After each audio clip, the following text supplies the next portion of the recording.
श्री सद्गुरु महाराज की जय। श्री सद्गुरु महाराज की जय। श्री सद्गुरु महाराज की जय। महर्षि में ही पंचामृत से संत सद्गुरु महर्षि में ही परमहंस जी महाराज की अमृतमय वाणी। गुरु में श्रद्धा करो, यह प्रवचन ऋषिकेश में हुआ था। बंदो गुरुपद कंज कृपा सिंधु नरोप हरि महामोहतम कुंज जासु बचन रवि करनी करा। प्यारे लोगों, जैसे बाहर संसार में अंधकार हो या प्रकाश हो, सब जगह शब्द होता है, उसी तरह अपने अंदर अंधकार और प्रकाश दोनों में शब्द होता रहता है। संतों की साधना में प्रकाश और शब्द की बड़ी महिमा है। अंतः साधना में मानस जप और मानस ध्यान के बाद दृष्टि साधन की क्रिया होती है तथा उसके बाद सुरत शब्द योग की। जब अपने अंदर के प्रकाश में रहोगे, वहां भी शब्द यानी ध्वनि को धारण करते हुए अपने अंदर ही अंदर आगे बढ़ोगे और अंत में सार शब्द को ग्रहण करोगे, तभी होगा।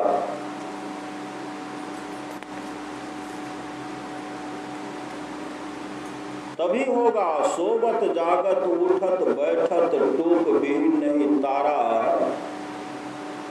झिन झिन जंतर निस दिन बाजे जम जालिम पची हारा। ज्यादा अभ्यास हो जाएगा तो ऐसा होगा। इसकी साधना चाहे बैठ कर करो चाहे सोकर करो। जो लोग गहरी नींद से उठकर समझते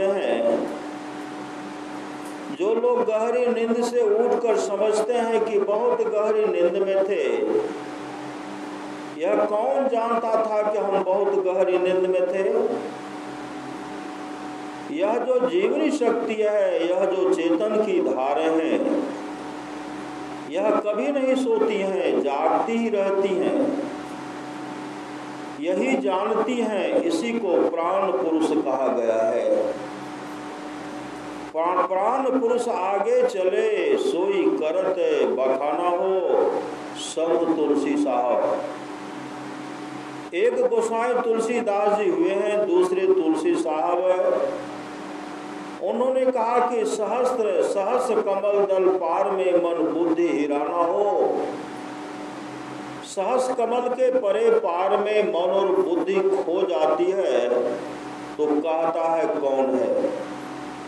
प्राण पुरुष आगे चले सोई करत बखाना हो। प्राण पुरुष आगे चलता है, वही बखान करता है, वही करता है।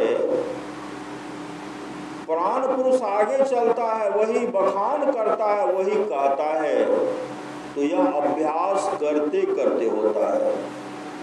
हम भी पूर्ण नहीं हैं, हम तो गुरु की वाणी से जानते हैं, संतों की वाणी से जानते हैं। हाँ, थोड़ा थोड़ा अभ्यास करते हैं और यह थोड़े दिनों का काम नहीं है, जन्म जन्म का काम है।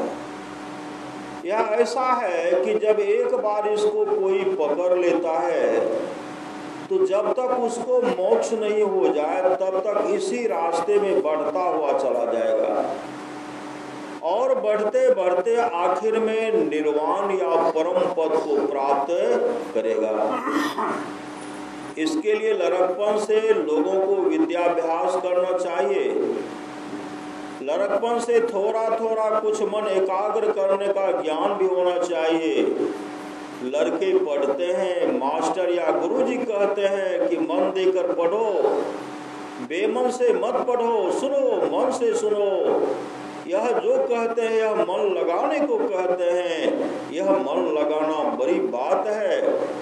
दो बातें, एक तो शिक्षा और दूसरी शिक्षादाता। एक तो शिक्षा चाहिए और दूसरे शिक्षा देने वाला चाहिए। शिष्य चाहिए और गुरु चाहिए। शिष्य में श्रद्धा चाहिए, श्रद्धा ऐसी जो अडिग हो। श्रद्धा में तर्क वितर्क नहीं होता है। गुरु जी ने कहा इसको और कहो, यहाँ पर कोई तर्क वितर्क नहीं।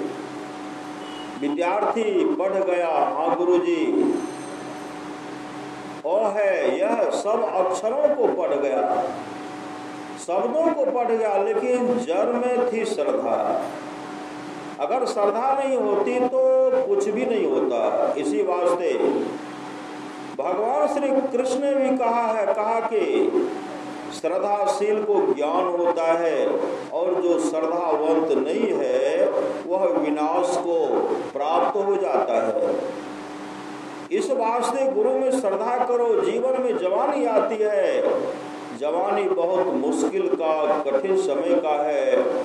उस कठिन समय को जो पार करता वही जानता है। चाहे कोई बड़े महात्मा हो, चाहे कम महात्मा हो, चाहे कोई नहीं महात्मा हो, लेकिन जवानी को सब जानते हैं, लड़कपन को सब जानते हैं। जवानी जो सब जानते हैं यह बहुत मुश्किल का समय है। जवानी जो सब जानते हैं यह बहुत मुश्किल का समय है। इस बहुत मुश्किल के समय को बहुत हिफाजत से रखो। यह रखना होगा, अपनी इंद्रियों की धारों को वहां एकत्र करो जहां तुम हो। असल में तुम्हारा रहना, सबका रहना दोनों आंखों के बीच मध्य में है। यही एकत्र करो, लेकिन इसका संकेत गुरु से जानो। बिना गुरु के ज्ञान नहीं होता है। गुरु से संकेत जानकर अभ्यास करो। करते करते कभी न कभी अवश्य पूर्ण हो जाओगे। जैसे जीवन का दिन बढ़ता जाता है और मौत नजदीक आती जाती है, 1 वर्ष हुआ, 2 वर्ष हुआ, जीवन बढ़ता जाता है, मृत्यु नजदीक आती जाती है। उसी तरह यह अभ्यास ऐसा है कि अभ्यास करते जाओ, अभ्यास बढ़ता जाएगा और जो निर्दिष्ट स्थान है मोक्ष का या निर्वाण का वह नजदीक आता जाएगा। होते होते कभी न कभी एक जन्म की बात नहीं, अनेक जन्मों में जाकर वह परम पद मिल जाएगा। यही थोड़ा सा काम। हम तो अपने इसी सत्संग का प्रचार करते हैं, हमारा भी सत्संग होता ही रहता है। यही सत्संग हम करते हैं, संतवाणी को पढ़ते हैं, गुरु का जो उपदेश है उस उपदेश को मिलाते हैं। संतवाणी और गुरु का उपदेश एक है। श्री मदाद शंकराचार्य जी महाराज की भी हम वंदना करते हैं। सब संतन की बड़ी बलिहारी, इसलिए हमने यह भजन बना लिया है। उसमें है धनी ऋषि संतन है, धन्य बुद्ध जी, शंकर रामानंद धन्य अघारी, धन्य है साहब संत कबीर जी, धनी नानक गुरु महिमा भारी। ये लोग पाप रहित थे, अघ के दुश्मन थे। अगर नानक और कबीर संसार में नहीं आते और उधर दक्षिण में रामदास और एक कीर्तन करने वाले थे तुकाराम जी, ये लोग नहीं होते तो देश भाषा में लोग कुछ नहीं जान सकते। अंग्रेजी बोलो, फारसी बोलो, चाहे कोई भाषा बोलो, लेकिन समझोगे अपनी भाषा में, समझा सकोगे अपनी भाषा में। अभी महाराज वज्रिका आश्रम के शंकराचार्य जी भी कहते थे अपनी भाषा में ही। संस्कृत भी ये बहुत जानते हैं, अपनी भाषा को भी जानो। जो अपनी भाषा में कमजोर रहेंगे वे फिर समझेंगे किसमें? आज कल की जो भाषा उसमें जानो। हो सकता है कि कोई ऐसा समय होगा जिस समय सब कोई अपने देश में संस्कृत ही बोलते होंगे, यह हो सकता है। लेकिन आज तो यह नहीं देखते। आज तो केवल संस्कृत पढ़ते हैं तब जानते हैं। श्री राम के 2 बालक थे, लव और कुश। वाल्मीकि जी ने उनको सिखलाया। तब वाल्मीकि रामायण का गाना वे गाते करते थे। तब वाल्मीकि रामायण का गान वे करते थे। आज जिस भाषा को जानते हो उस भाषा में समझ लो अच्छी तरह से। आज जिस भाषा को जानते हो उस भाषा में समझ लो अच्छी तरह से। मोटी बात यह है, लड़कपन से ही ऐसी शिक्षा चाहिए जिस शिक्षा से मोक्ष की ओर, परमार्थ की ओर भी आदमी बढ़े और संसार में कमाकर खाने के लिए बढ़े। संसार में कमाकर खाने के लिए नहीं जानने से संसार में गुजर कैसे होगा? अगर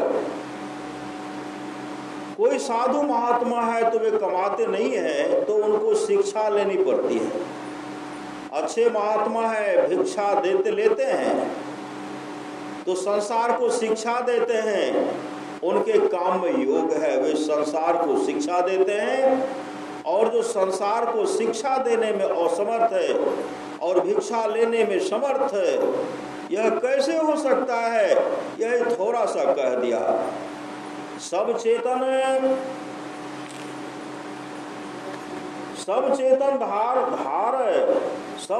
धारों को एकत्र करो। जहां से इनका विकार हुआ है इसके लिए साधन करो।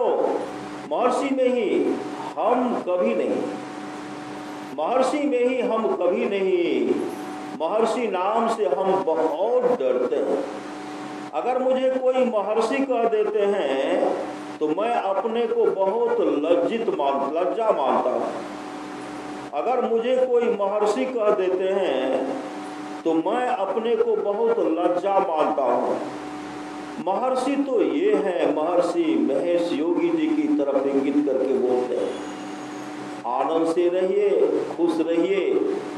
यही थोड़ा सा कहा। ऋषिकेश 5/4/1977 ईस्वी श्री सद्गुरु महाराज